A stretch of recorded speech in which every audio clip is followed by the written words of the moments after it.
दोस्तों नमस्कार, ये है मार्गदर्शन फॉर सिविल सर्विसेज। मैं अनुराग चौधरी। दोस्तों मार्गदर्शन एनसीईआरटी श्रृंखला में आज की वीडियो में प्रस्तुत है 10वीं कक्षा के नागरिक शास्त्र यानी राजनीति विज्ञान का दूसरा अध्याय जो है संघवाद। संघवाद क्या है, इसकी प्रमुख विशेषताएं क्या हैं और भारत में संघवाद के किस स्वरूप को अपनाया गया है, आज की इस वीडियो में हम मुख्य रूप से पढ़ेंगे। तो आइए शुरू करते हैं 10वीं कक्षा के राजनीति विज्ञान या नागरिक शास्त्र का दूसरा अध्याय संघवाद। दोस्तों पिछले अध्याय में हमने क्या पढ़ा था कि शासन के विभिन्न स्तरों के बीच सत्ता का जो बंटवारा होता है आधुनिक लोकतंत्रों में सत्ता की साझेदारी का एक आम स्वरूप है। और इस अध्याय में हम सत्ता के बंटवारे या सत्ता के साझेदारी के इसी रूप पर विचार करेंगे जिसको कि संघवाद कहा जाता है। दोस्तों एक ही लोकतांत्रिक व्यवस्था के अंदर अलग अलग इलाकों का साथ रहना और चलना संभव हो पाता है। और देखा जाए तो भारत में जो संघवाद के सिद्धांत और व्यवहार को समझने के लिए इस अध्याय की रचना की गई है। दोस्तों संघीय ढांचे से संबंधित संवैधानिक प्रावधानों पर चर्चा के बाद हम इस अध्याय में ये भी जानेंगे कि संघवाद को मजबूत करने वाली नीतियां और राजनीति क्या है। तो आइए शुरू करते हैं आज का वीडियो। सबसे पहले जानेंगे दोस्तों संघवाद क्या है। दोस्तों संघवाद क्या है, इसको जानने से पहले हम जान लेते हैं कि पिछले अध्याय में हमने बेल्जियम और श्रीलंका के अंतर या बेल्जियम और श्रीलंका में शासन व्यवस्था या सत्ता की साझेदारी का अध्ययन किया था।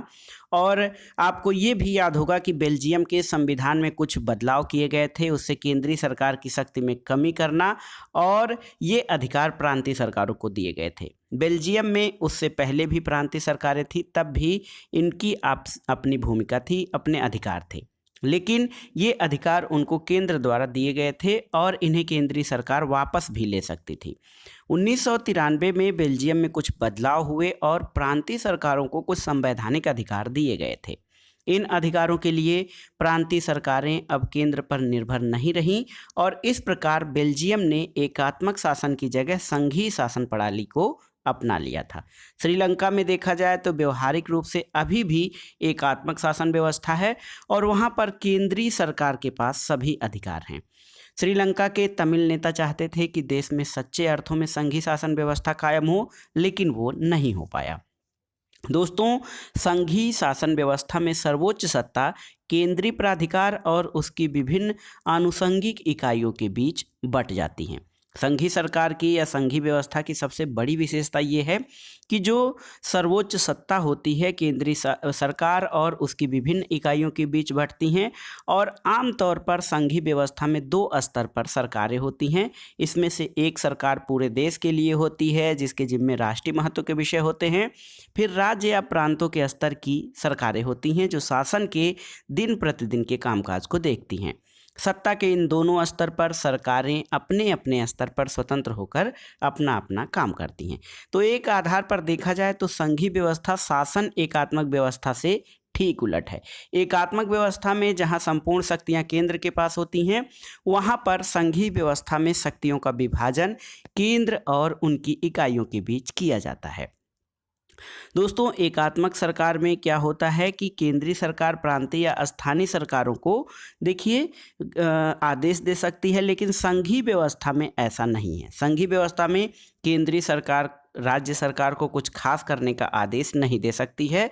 राज्य सरकारों के पास अपनी शक्तियां होती हैं और उसके लिए वो केंद्रीय सरकार को जवाबदेह नहीं होती है। और ये दोनों सरकारें यानी संघीय व्यवस्था में केंद्रीय सरकार और राज्य सरकार जो होती है दोनों अपने अपने स्तर पर लोगों की जवाबदेह होती हैं। यहाँ पर एक चित्र है दोस्तों, यहाँ पर दुनिया के 193 देशों में से केवल 25 देशों में ही संघीय शासन व्यवस्था है। दुनिया के 193 देश हैं अब, लेकिन वहाँ पर केवल 25 देशों में संघीय शासन व्यवस्था है। लेकिन इन देशों में दुनिया की 40% से अधिक जनसंख्या रहती है और दुनिया के बड़े जो देश हैं अधिकतर बड़े देश संघीय हैं। यहाँ पर देखिए दोस्तों जो रेड कलर से दिया गया है उन सभी जगहों पर संघीय राजनीतिक व्यवस्था अपनाया गया है। इसमें मुख्य रूप से देखिए भारत में, रूस में, ऑस्ट्रेलिया में, ब्राज़ील में, अर्जेंटीना, कनाडा, संयुक्त राज्य अमेरिका, इन सब जगहों पर देखा जाए तो संघीय व्यवस्था को अपनाया गया है। दोस्तों संघीय व्यवस्था की क्या विशेषताएं होती हैं उनके बारे में आइए जानते हैं संघीय व्यवस्था की प्रमुख विशेषताएं। पहली विशेषता है कि सरकार 2 या अधिक स्तर वाली होती है किसी भी संघीय व्यवस्था में। दूसरी बात ये कि अलग अलग स्तर की सरकारें एक ही नागरिक समूह पर शासन करती हैं, पर कानून बनाने, कर वसूलने और प्रशासन का उनका अपना अधिकार क्षेत्र होता है। तीसरी विशेषता ये है कि विभिन्न स्तरों की सरकारों के अधिकार क्षेत्र संविधान में स्पष्ट रूप से वर्णित होते हैं, इसलिए संविधान सरकार के हर स्तर के अस्तित्व और प्राधिकार की गारंटी और सुरक्षा देता है। चौथी व्यवस्था संसदीय शासन व्यवस्था की ये है कि संविधान में मौलिक प्रावधानों को एक स्तर की सरकार अकेले नहीं बदल सकती है और ऐसे बदलाव दोनों स्तर की सरकारों की सहमति से ही हो सकते हैं। इसके अलावा अदालतों को संविधान और विभिन्न स्तर की सरकारों के अधिकारों की व्याख्या करने का अधिकार है। विभिन्न स्तर की सरकारों के बीच अधिकारों के विवाद की स्थिति में सर्वोच्च न्यायालय निर्णायक की भूमिका निभाता है। और छठी विशेषता संघीय शासन की ये है कि वित्तीय स्वायत्तता निश्चित करने के लिए विभिन्न स्तर की सरकारों के लिए राजस्व के अलग अलग स्रोत निर्धारित हैं और इस प्रकार संघीय शासन व्यवस्था के दोहरे उद्देश्य हैं। एक तो देश की एकता की सुरक्षा करना, उसे बढ़ावा देना और उसके साथ ही क्षेत्रीय विविधताओं को पूरा सम्मान करना। इसी कारण दोस्तों संघीय व्यवस्था जो है वो ऐसी होती है कि उसके गठन और कामकाज के लिए 2 चीज़ें सबसे महत्वपूर्ण हैं। पहली बात, विभिन्न स्तर की सरकारों के बीच सत्ता के बंटवारे के नियम और इसके साथ एक दूसरे पर यह भरोसा होना चाहिए कि वो अपने अपने अधिकार क्षेत्रों को मानेंगे। आदर्श संघीय व्यवस्था में दोनों पक्ष होते हैं, आपसी भरोसा और साथ रहने की सहमति, और किसी भी संघीय व्यवस्था की यही सबसे महत्वपूर्ण विशेषता है। दोस्तों केंद्र और विभिन्न राज्य सरकारों के बीच सत्ता का बंटवारा संघीय सरकार में अलग अलग किस्म का होता है और ये चीज़ें या सत्ता का बंटवारा इस बात पर निर्भर करता है कि संघ की स्थापना किन ऐतिहासिक संदर्भों में हुई है। संघीय शासन व्यवस्थाएं आमतौर पर 2 तरीकों से गठित होती हैं। पहला तरीका है 2 या अधिक स्वतंत्र राष्ट्रों को एक साथ लाकर एक बड़ी इकाई गठित करने का और इसमें दोनों स्वतंत्र राष्ट्र अपनी संप्रभुता को एक साथ करते हैं, अपनी अलग अलग पहचान को बनाए रखते हैं, अपनी सुरक्षा और खुशहाली बढ़ाने का रास्ता अख्तियार करते हैं और साथ आकर संघ बनाने के उदाहरण जैसे संयुक्त राज्य अमेरिका, स्विट्जरलैंड और ऑस्ट्रेलिया। इस तरह की संघीय व्यवस्था वाले मुल्कों में आमतौर पर प्रांतों को समान अधिकार होता है और वे केंद्र के बरक्स ज़्यादा ताकतवर होते हैं। दोस्तों संघीय शासन व्यवस्था के गठन का दूसरा तरीका क्या है?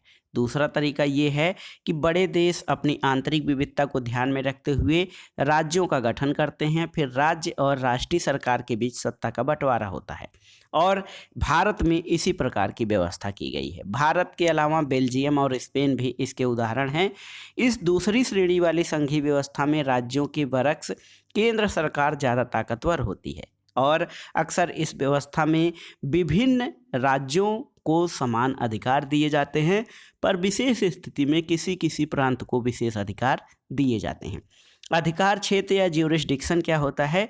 तो ऐसा दायरा जिस पर किसी का वैधानिक अधिकार हो। ये दायरा भौगोलिक सीमा के अंतर्गत परिभाषित होता है अथवा इसके अंतर्गत कुछ विषयों को भी रखा जा सकता है। दोस्तों आपने देख लिया कि संघीय व्यवस्था की प्रमुख विशेषताएं कौन कौन सी हैं। देखिए कुछ नेपाली नागरिक अपने संविधान में संघीय व्यवस्था अपनाने की बात कर रहे थे। उनकी चर्चा कुछ इस प्रकार से थी।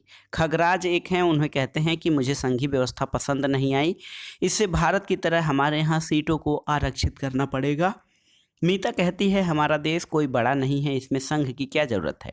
फिर बाबूलाल कहते हैं कि मुझे लगता है अगर तराई क्षेत्र की अपनी अलग सरकार बने तो क्षेत्र को ज़्यादा स्वायत्तता मिल सकेगी। और रामगणेश का तर्क है कि मुझे संघीय व्यवस्था पसंद है क्योंकि इसका मतलब होगा कि पहले राजा जिन शक्तियों का प्रयोग करता था या उनका इस्तेमाल इस व्यवस्था में हमारे निर्वाचित प्रतिनिधि करेंगे। अब आइए देखते हैं दोस्तों भारत में संघीय व्यवस्था। तो भारत में संघीय व्यवस्था के जो है जिस रूप को अपनाया गया है वो बेल्जियम और श्रीलंका जैसे छोटे देशों में यहाँ पे अगर जो देखा जाए तो विविधता को संभालने में बड़ी मुश्किलें आई हैं। भारत एक विशाल देश है, यहाँ पर ये कितना मुश्किल होगा जहाँ बहुत सी भाषा के लोग, बहुत से धर्मों के लोग और क्षेत्रों के लोग रहते हैं। और हमारे देश में सत्ता की साझेदारी किस प्रकार सुनिश्चित की गई है। दोस्तों देखा जाए तो संविधान, देखिए बहुत ही दुखद और रक्त रंजित विभाजन के बाद भारत आज़ाद हुआ है, आप सभी जानते हैं। आज़ादी के कुछ समय बाद अनेक स्वतंत्र रजवाड़े भारत में विलीन हो गए। इसके अलावा भारतीय संविधान ने भारत को राज्यों का संघ घोषित किया, यानी यूनियन ऑफ स्टेट। इसमें संघ शब्द नहीं आया, पर भारतीय संघ का गठन संघीय शासन व्यवस्था के सिद्धांत पर हुआ है। संघीय व्यवस्था की जो सातों विशेषताएं हैं उनको देख लेते हैं। देखिए दोस्तों, भारतीय संविधान पर ये संघीय व्यवस्था की विशेषताएं लागू होती हैं कि नहीं। देखिए, संविधान में मौलिक रूप से दो स्तरीय शासन व्यवस्था का प्रावधान किया गया था। संघ सरकार, या जिसे हम केंद्र सरकार कहते हैं, और राज्य सरकारें। केंद्र सरकार को पूरे भारतीय संघ का प्रतिनिधित्व करना था। बाद में पंचायतों और नगर पालिकाओं के रूप में संघीय शासन का एक तीसरा स्तर भी जोड़ा गया। किसी भी संघीय व्यवस्था की तरह अपने यहाँ भी तीनों स्तर की शासन व्यवस्थाओं के अपने अलग अलग अधिकार क्षेत्र हैं। संविधान में स्पष्ट रूप से केंद्र और राज्य सरकारों के बीच विधायी अधिकारों को 3 हिस्सों में बांटा गया है। भारत में जो जो अधिकार हैं या जो शक्तियां हैं उनका बंटवारा 3 सूचियों में है। पहली सूची संघ सूची है। इसमें महत्वपूर्ण मामले जैसे प्रतिरक्षा, विदेशी मामले, बैंकिंग, संचार और मुद्रा जैसे राष्ट्रीय महत्व के विषय शामिल हैं, और ये विषय संघ सूची में शामिल किए गए हैं। संघ सूची में वर्णित विषयों के बारे में कानून बनाने का अधिकार केवल केंद्र सरकार को है। दूसरी है राज्य सूची। इसमें पुलिस, व्यापार, वाणिज्य, कृषि और सिंचाई जैसे प्रांतीय और स्थानीय महत्व के विषयों को शामिल किया गया है, और इस सूची में कानून बनाने का अधिकार केवल राज्य सरकारों को है। भारत में एक तीसरी सूची समवर्ती सूची बनाई गई है, जिसमें कानून बनाने का अधिकार केंद्र और राज्य दोनों को है। समवर्ती सूची में शिक्षा, वन, मजदूर, संघ, विवाह, गोद लेना और उत्तराधिकार जैसे विषय हैं जो केंद्र के साथ राज्य सरकारों की साझी दिलचस्पी रखते हैं। दोस्तों, इन विषयों पे कानून बनाने का अधिकार राज्य सरकारों और केंद्र सरकार दोनों को है, लेकिन यदि कानूनों में कोई टकराव हो, कोई संघर्ष हो, तो केंद्र सरकार द्वारा बनाया गया कानून मान्य होता है। दोस्तों, यहाँ सवाल ये उठता है कि जो विषय इनमें से किसी सूची में नहीं आते हैं उनका क्या होता है। फिर कंप्यूटर सॉफ्टवेयर जैसे विषय इसके अधिकार क्षेत्र में रहें, क्योंकि ये संविधान बनने के बाद आए हैं। हमारे संविधान के अनुसार बाकी बचे, जिनको कि अवशिष्ट शक्तियाँ कहा जाता है, बाकी बचे विषय केंद्र सरकार के अधिकार क्षेत्र में आते हैं। तो हमने देखा कि सबको साथ लेकर चलने की जो नीति है उसको मानकर हमारी बनी जो बड़ी संघीय व्यवस्थाएं हैं उसमें साथी इकाइयों को बराबर अधिकार नहीं मिलता। भारतीय संघ के सारे राज्यों को भी बराबर अधिकार नहीं है, कुछ राज्यों को विशेष दर्जा प्राप्त है। और भारत में अब तक जम्मू कश्मीर एक विशेष राज्य था जिसका अपना संविधान था, लेकिन अब उस व्यवस्था को समाप्त कर दिया गया है। इस राज्य में विधानसभा की अनुमति के बगैर भारतीय संविधान के कई प्रावधानों को लागू नहीं किया जाता, और इस राज्य के अस्थायी निवासियों के अतिरिक्त कोई भी भारतीय नागरिक यहाँ ज़मीन या मकान नहीं खरीद सकता था। लेकिन इस व्यवस्था को अब जम्मू कश्मीर को विशेष राज्य का दर्जा देने वाली व्यवस्था को समाप्त कर दिया गया है। भारतीय संघ की कई इकाइयों को बहुत कम अधिकार हैं। वे ऐसे छोटे इलाके हैं जो अपने आकार के चलते हैं स्वतंत्र प्रांत नहीं बन सकते हैं। इन्हें किसी मौजूदा प्रांत में विलीन करना संभव नहीं है। चंडीगढ़ या लक्षद्वीप अथवा देश की राजधानी दिल्ली जैसे इलाके इसी कोटि में आते हैं। इनको केंद्र शासित प्रदेश या यूनियन टेरिटरीज कहा जाता है। इन क्षेत्रों को राज्यों वाले अधिकार नहीं है। इन इलाकों का शासन चलाने का विशेष अधिकार केंद्र सरकार को प्राप्त है। केंद्र और राज्य सरकारों के बीच सत्ता का ये बंटवारा हमारे संविधान की बुनियादी बात है, और अधिकारों के इस बंटवारे में बदलाव करना आसान नहीं है। अकेले संसद इस व्यवस्था में बदलाव नहीं कर सकती है, और ऐसे किसी भी बदलाव को पहले संसद के दोनों सदनों में 2/3 बहुमत से मंजूर किया जाता है, और फिर कम से कम आधे राज्यों की विधानसभाओं से उसे मंजूर करवाना पड़ता है। यदि संवैधानिक प्रावधानों की बात की जाए, कानूनों की बात की जाए, तो इनका जो है न्यायपालिका इसमें महत्वपूर्ण भूमिका निभाती है। शक्तियों के बंटवारे के संबंध में यदि कोई विवाद होता है तो फैसला उच्च न्यायालय और सर्वोच्च न्यायालय में होता है। सरकार चलाने और अपनी जिम्मेदारियों का निर्वाह करने के लिए जरूरी राजस्व की उगाही के संबंध में केंद्र और राज्य सरकारों को कर लगाने और संसाधन जमा करने के अधिकार मिले होते हैं। दोस्तों, पोखरण एक स्थान है, एक स्पेशल अध्ययन है। पोखरण में भारत ने अपना परमाणु परीक्षण किया था। ये राजस्थान में पड़ता है। और ये बात ये हो रही कि अगर राजस्थान की सरकार केंद्र सरकार की परमाणु नीति की विरोधी होती तो वह केंद्र सरकार को परमाणु परीक्षण करने से रोक सकती थी क्या? तो ये कुछ मुद्दे बनते हैं। ऐसा नहीं हो सकता है। राजस्थान में पड़ने के बावजूद जो है भारत का एक अभिन्न अंग है राजस्थान। और केंद्र सरकार की जो परमाणु नीति है वो केंद्र सरकार के संघ सूची का विषय है और उस पे राज्य सरकार का कानून लागू नहीं होता है। आइए जानते हैं कि संघीय व्यवस्था चलती कैसे है। दोस्तों, संघीय व्यवस्था के कारगर कामकाज के लिए संवैधानिक प्रावधान जरूरी हैं, पर इतना ही पर्याप्त नहीं है। अगर भारत में संघीय शासन व्यवस्था कारगर हुई है तो इसका कारण सिर्फ संवैधानिक प्रावधानों भर का होना नहीं है। भारत में संघीय व्यवस्था की सफलता का मुख्य श्रेय यहाँ की लोकतांत्रिक राजनीति के चरित्र को देना होगा और इसी से संघवाद की भावना, विविधता का आदर और साथ साथ रहने की इच्छा हमारे देश के साझा या समन्वित आदर्श के रूप में स्थापित होना सुनिश्चित हुआ। आइए जानते हैं कि कौन सी बातें हैं जिनसे भारत में संघवाद सफल हो पाया है। पहला है भाषाई राज्य। दोस्तों, भाषा के आधार पर प्रांतों का गठन हमारे देश की लोकतांत्रिक राजनीति के लिए पहली और कठिन परीक्षा थी। भारत ने सन 1947 में लोकतंत्र की राह पर अपनी जीवन यात्रा शुरू की थी और उस वक्त से लेकर 2017 तक अगर आप राजनीतिक मानचित्र देखेंगे तो इन बदलावों को देखकर आप आश्चर्यचकित रह जाएंगे। अनेक पुराने प्रांत गायब हो गए, कई नए प्रांत बन गए, कई प्रांतों की सीमाएं, क्षेत्र और नाम भी बदल दिए गए। दोस्तों, नए राज्यों को बनाने के लिए 1950 के दशक में भारत के कई पुराने राज्यों की सीमाएं बदली और ये सुनिश्चित करने के लिए ये तय किया गया कि एक भाषा बोलने वाले लोग एक राज्य में आ जाएं। इसके बाद कुछ अन्य राज्यों का गठन भाषा के आधार पर नहीं बल्कि संस्कृति, भूगोल अथवा जातीयता यानी एथनिसिटी की विभिन्नता के आधार पर किया गया। इसमें नागालैंड, उत्तराखंड और झारखंड जैसे राज्य शामिल हैं। दोस्तों, जब एक भाषा के आधार पर राज्यों के गठन की बात उठी तो कई राष्ट्रीय नेताओं को डर था कि इससे देश टूट जाएगा। केंद्र सरकार ने इसी के चलते राज्यों का पुनर्गठन कुछ समय के लिए टाल दिया था, लेकिन हमारा अनुभव बताता है कि भाषावार राज्य बनाने से देश ज़्यादा एकीकृत और मजबूत हुआ और इससे प्रशासन भी पहले की अपेक्षा ज़्यादा सुविधाजनक हो गया है। यहाँ पर देखिए, भारत का एक राजनीतिक मानचित्र दिखाया गया है। भाषा नीति। दोस्तों, भारत के संघीय ढांचे की दूसरी परीक्षा भाषा नीति को लेकर हुई। हमारे संविधान में किसी एक भाषा को राष्ट्रभाषा का दर्जा नहीं दिया गया है। हिंदी को राजभाषा यानी ऑफिशियल लैंग्वेज माना गया है, पर हिंदी सिर्फ 40% भारतीयों की मातृभाषा है। इसलिए अन्य भाषाओं के संरक्षण के अनेक दूसरे उपाय किए गए। हमारे संविधान में हिंदी के अलावा 21 भाषाओं को अनुसूचित भाषा का दर्जा दिया गया है। इसके अलावा केंद्र सरकार के किसी भी पद का उम्मीदवार इनमें से किसी भी भाषा में परीक्षा दे सकता है, बशर्ते उम्मीदवार को इसका विकल्प के रूप में चुना हो। राज्यों की अपनी राजभाषाएं हैं, राज्यों का अपना अधिकांश कामकाज राजभाषा में ही होता है।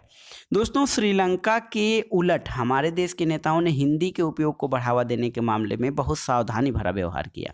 संविधान के अनुसार सरकारी कामकाज की भाषा के तौर पर अंग्रेजी का प्रयोग 1965 में बंद हो जाना चाहिए था, लेकिन अनेक गैर हिंदी भाषी प्रदेशों ने मांग की कि अंग्रेजों का प्रयोग जारी रखा जाए। तमिलनाडु में इस मांग का उग्र रूप ले लिया था। केंद्र सरकार ने हिंदी के साथ अंग्रेजी को राजकीय कामों में प्रयोग की अनुमति देकर इस विवाद को सुलझाया। वहीं अनेक लोगों का मानना था कि इस समाधान से अंग्रेजी भाषी अभिजन को लाभ पहुंचेगा। राजभाषा के रूप में हिंदी को बढ़ावा देने की भारत सरकार की नीति बनी हुई है, पर बढ़ावा देने का मतलब ये नहीं कि केंद्र सरकार उन राज्यों पर भी हिंदी थोप सकती है जहां लोग कोई और भाषा बोलते हैं। तो इस मामले में देखा जाए तो भारत में इसमें काफ़ी शिथिलता और संतुलन बनाने का प्रयास किया गया है, लचीला रुख बनाए जाने का प्रयास किया गया है ताकि सभी भाषाओं को जो है समान महत्व दिया जा सके। दोस्तों केंद्र राज्य संबंध भी भारतीय संघवाद में महत्वपूर्ण भूमिका निभाते हैं। केंद्र राज्य संबंधों में लगातार आए बदलाव का ये उदाहरण बताता है कि व्यवहार में संघवाद किस तरह मजबूत हुआ है। सत्ता की साझेदारी की संवैधानिक व्यवस्था वास्तविकता में कैसा रूप लेगी, ये ज़्यादातर इस बात पर निर्भर करता है कि शासक दल और नेता किस तरह से व्यवस्था का अनुसरण करते हैं। काफ़ी समय तक हमारे यहाँ एक ही पार्टी का केंद्र और अधिकांश राज्यों में शासन रहा है। इसका व्यवहारिक मतलब ये हुआ कि राज्य सरकारों ने स्वायत्त संघीय इकाई के रूप में अपने अधिकारों का प्रयोग नहीं किया। लेकिन जब केंद्र और राज्यों में अलग अलग दलों की सरकारें रहीं तो केंद्र सरकार ने राज्यों के अधिकारों की अनदेखी करने की कोशिश भी की थी। उन दिनों केंद्र सरकार अक्सर संवैधानिक प्रावधानों का दुरुपयोग करके विपक्षी दलों को राज्य सरकारों को भंग कर देती थी और ये संघवाद की भावना के अनुकूल नहीं था। 1990 के बाद ये स्थिति काफ़ी बदल गई थी। ऐसा इसलिए हुआ कि अनेक राज्यों में क्षेत्रीय दलों का उदय हुआ और इसी दौर में गठबंधन सरकारों की शुरुआत यानी कोलिशन गवर्नमेंट की शुरुआत हुई। गठबंधन सरकार ये होती है जब किसी एक पार्टी को विशेष बहुमत नहीं मिलता है, एक पार्टी को पूर्ण बहुमत नहीं मिलता है और एक से ज़्यादा राजनीतिक पार्टियों द्वारा साथ मिलकर सरकार बनाया जाता है। ऐसी सरकार को गठबंधन सरकार या साझेदारी वाली सरकार कहा जाता है। चूँकि इसमें किसी एक दल को लोकसभा में स्पष्ट बहुमत नहीं मिला, इसलिए प्रमुख राष्ट्रीय पार्टियों के क्षेत्रीय दलों समेत अनेक पार्टियों का गठबंधन बनाकर सरकार बनाया गया। इससे सत्ता में साझेदारी और राज्य सरकारों की स्वायत्तता का आदर करने की नई संस्कृति उदय हुई और इस प्रवृत्ति को सुप्रीम कोर्ट के एक बड़े फैसले से भी बल मिला और इस फैसले के कारण राज्य सरकार को मनमाने ढंग से भंग करना केंद्र सरकार के लिए मुश्किल हो गया। और इस प्रकार स्थिति आज ये है कि संघीय व्यवस्था के तहत सत्ता की साझेदारी संविधान लागू होने के तत्काल बाद वाले दौर की तुलना में ज़्यादा प्रभावी है। यहाँ पर देखिए राज्यों की शक्तियाँ, राज्य कुछ और शक्तियाँ मांग रहे हैं। ये गठबंधन सरकार की कुर्सी पर बैठे हुए लोगों की स्थिति क्या होती है यहाँ पर आप देख सकते हैं। इसके अलावा गठबंधन सरकार में ये एक Ajit Ninan India Today book of cartoon में एक कार्टून बनाया गया है। यहाँ पे राज्यों का संबंध दिखाया गया है कि किस तरह से राज्यों को केंद्र से गुहार लगानी चाहिए कि हमें कुछ शक्तियाँ दे दो और किसी गठबंधन सरकार का नेता सरकार में शामिल बाकी दलों को कैसे संतुष्ट रखेगा, यहाँ पर इसको दिखाया गया है। दोस्तों भारत की भाषाई विविधता के बारे में जानते हैं। भारत में कई भाषाएं हैं और दोस्तों नवीनतम जो सूचना है 2011 की जनगणना के अनुसार अगर जो देखा जाए तो जनगणना में लोगों ने 1300 से ज़्यादा अलग अलग भाषाओं को अपनी मातृभाषा के रूप में दर्ज कराया और इन भाषाओं को कुछ प्रमुख भाषाओं के साथ समूहबद्ध किया जाता है, जैसे भोजपुरी, मगही, बुंदेलखंडी, छत्तीसगढ़ी, राजस्थानी और ऐसी ही दूसरी भाषाएं हिंदी के अंदर जोड़ ली जाती हैं। ऐसी समूहबद्धता में के बाद जनगणना में 121 प्रमुख भाषाएं पाई गईं। इनमें से 22 भाषाओं को भारतीय संविधान की 8वीं अनुसूची में रखा गया है, आप जानते हैं। इसी कारण इनको अनुसूचित भाषाएं या शेड्यूल्ड लैंग्वेजेस कहा जाता है। बाकी को गैर अनुसूचित भाषाएं कहा जाता है। भाषा के हिसाब से भारत दुनिया का संभवतः सबसे ज़्यादा विविधता वाला देश है। दोस्तों यहाँ पर देखिए जो भारत की अनुसूचित भाषाएं हैं, असमिया, बांग्ला, बोडो, डोगरी, गुजराती, हिंदी, कन्नड़, कश्मीरी, कोंकणी, मैथिली, मलयालम, मणिपुरी, मराठी, नेपाली, ओडिया, पंजाबी, संस्कृत, संथाली, सिंधी, तमिल, तेलुगु और उर्दू हैं। दोस्तों प्रसिद्ध इतिहासकार रामचंद्र गुहा के आलेख से उद्धृत ये है जो टाइम्स ऑफ इंडिया में 1 नवंबर 2006 को छपा था कि राज्य पुनर्गठन आयोग की रिपोर्ट को आज से ठीक 50 साल पहले 1 नवंबर 1956 को लागू किया गया था। अपने दौर में और अपने तरीके से इसने राष्ट्र के राजनीतिक और संस्थागत जीवन को एकदम बदल दिया था। गांधी जी और अन्य राजनीतिक नेताओं ने अपने अनुयायियों से वादा किया था कि जब मुल्क आज़ाद होगा तो इस नए देश में नए प्रांत बनेंगे और भाषा के आधार पर प्रांतों का पुनर्गठन किया जाएगा। लेकिन जब 1947 में मुल्क आज़ाद हुआ तो इसका बंटवारा भी हो गया। विभाजन धार्मिक आस्था से पुरातन जुड़ाव का परिणाम था। पुरातनी व्यवस्था एक ऐसी ही चीज़, भाषा, इसके आधार पर अब कितने विभाजन होंगे। नेहरू, पटेल और राजा जी के मन में ये सवाल कौंध रहा था।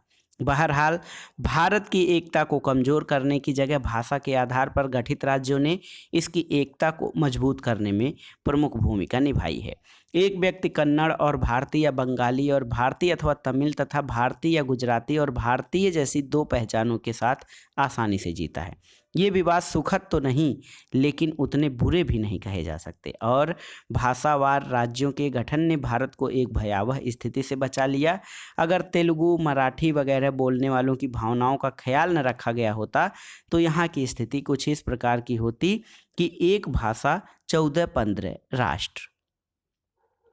दोस्तों, भारत में विकेंद्रीकरण या डिसेंट्रलाइजेशन इन इंडिया की बात करें। दोस्तों, संघीय सरकारें दो या अधिक स्तर वाली सरकारें होती हैं, अभी अभी आपने पढ़ा है। दो स्तर की सरकारें, भारत जैसे विशाल देश में सिर्फ दो स्तर की शासन व्यवस्था से बढ़िया शासन नहीं चल सकता। भारत के प्रांत यूरोप के स्वतंत्र देशों से भी बड़े हैं।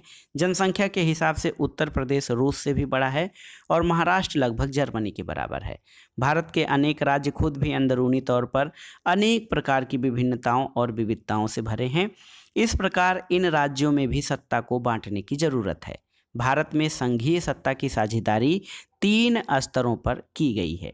देखिए, जिसमें तीसरा स्तर जो है स्थानीय सरकारों का है और ये प्रांतीय सरकार के नीचे है। भारत में सत्ता के विकेंद्रीकरण के पीछे यही तर्क दिया गया है कि 3 स्तरों की सरकार का संघीय ढांचा सामने आया, जिसमें तीसरे स्तर को स्थानीय शासन कहा जाता है। जब केंद्र और राज्य सरकार से शक्तियां लेकर स्थानीय सरकारों को दी जाती हैं तो इसे सत्ता का विकेंद्रीकरण कहा जाता है।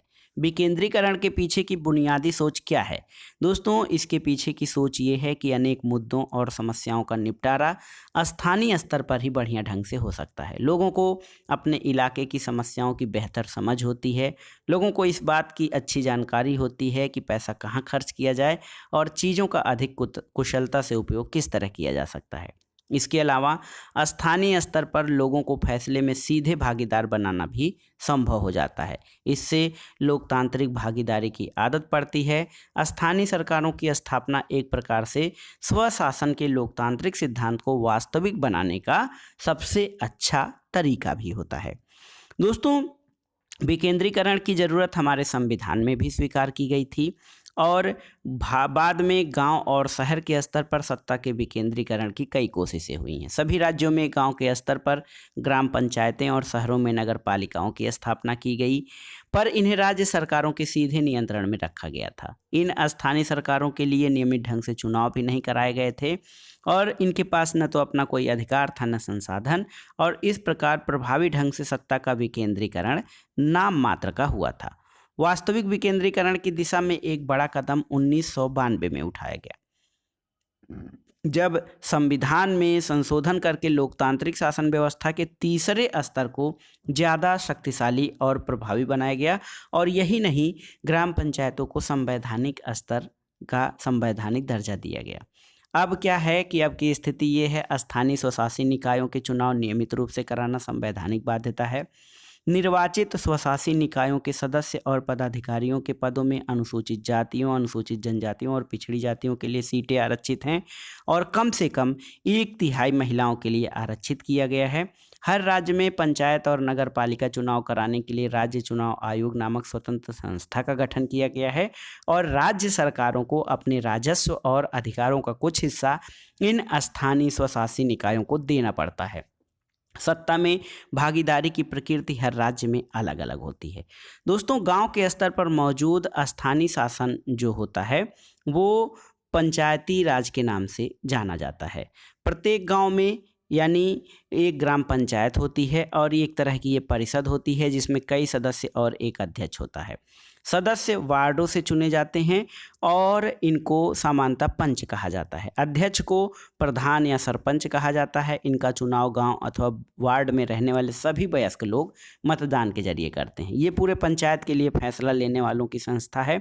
पंचायतों का काम ग्राम सभा की देखरेख में चलता है। गांव के सभी मतदाता इसके सदस्य होते हैं। इसे ग्राम पंचायत का बजट पास करने और कामकाज की समीक्षा करने के लिए साल में कम से कम 2 या 3 बैठकें करनी होती हैं। स्थानीय शासन का ढांचा जिला स्तर तक का है। कई ग्राम पंचायतों को मिलाकर पंचायत समिति का गठन किया जाता है। इसे मंडल या प्रखंड स्तर या पंचायत भी कह सकते हैं। इसके सदस्यों का चुनाव जो है उस इलाके के सभी पंचायत सदस्यों द्वारा किया जाता है। किसी जिले की सभी पंचायत समितियों को मिलाकर जिला परिषद का गठन होता है। जिला पंचायत या जिला परिषद के अधिकांश सदस्यों का चुनाव होता है। जिला परिषद में उस जिले के लोकसभा और विधानसभा के लिए चुने गए सांसद और विधायक और जिला स्तर की संस्थाओं के कुछ अधिकारी भी सदस्य के रूप में होते हैं। जिला परिषद का प्रमुख इस परिषद का राजनीतिक प्रधान भी होता है। दोस्तों, इस प्रकार देखा जाए तो स्थानीय शासन वाली संस्थाएं शहरों में भी काम करती हैं। शहरों में नगर पालिका होती है, बड़े शहरों में नगर निगम का गठन होता है। नगर पालिका और नगर निगम दोनों का कामकाज निर्वाचित प्रतिनिधि करते हैं। नगर पालिका प्रमुख नगर पालिका के राजनीतिक प्रधान होते हैं और नगर निगम के ऐसे पदाधिकारी को मेयर कहा जाता है। स्थानीय सरकारों की ये नई व्यवस्था दुनिया में लोकतंत्र का अब तक का जो कहा जाए सबसे बड़ा प्रयोग है। नगर पालिकाओं और ग्राम पंचायतों के लिए करीब 36 लाख लोगों का चुनाव होता है। ये संख्या अपने आप में दुनिया के कई देशों की कुल आबादी से भी ज़्यादा है। स्थानीय सरकारों को संवैधानिक दर्जा देने से हमारे यहाँ लोकतंत्र की जड़ें और मजबूत हुई हैं और इससे महिलाओं का प्रतिनिधित्व बढ़ाने के साथ ही हमारे लोकतंत्र में उनकी आवाज़ को मजबूत किया गया है। बहरहाल, इन सब के बावजूद अभी भी अनेक परेशानियां कायम हैं। पंचायतों के चुनाव तो नियमित रूप से होते हैं और लोग बड़े उत्साह से इसमें हिस्सा भी लेते हैं, लेकिन ग्राम सभाओं की बैठकें नियमित रूप से नहीं होती। अधिकांश राज्य सरकारों ने स्थानीय सरकारों को पर्याप्त अधिकार भी नहीं दिए हैं। इस प्रकार हम स्वशासन की स्थिति से काफ़ी दूर हैं। दोस्तों, यहाँ पर देखिए ब्राज़ील का एक प्रयोग एक विशेष अध्ययन या केस स्टडी में आप देख सकते हैं। दोस्तों, ब्राज़ील के शहर पोर्तो एलेग्रे ने विकेंद्रीकरण और नागरिकों की सक्रिय भागीदारी वाले लोकतंत्र के मेल का एक विलक्षण प्रयोग किया है। ये क्या है? इस शहर के नगर परिषद के समानांतर एक संगठन खड़ा किया गया और अपने शहर के बारे में वास्तविक फैसले करने का अधिकार स्थानीय निवासियों को दिया गया। इस शहर के करीब 13 लाख लोग अपने शहर का बजट तैयार करने में भागीदारी करते हैं। शहर को अनेक उप क्षेत्रों यानी सब डिविजन्स में बांटा गया है, लगभग वैसे ही जिनको हम वार्ड कहते हैं।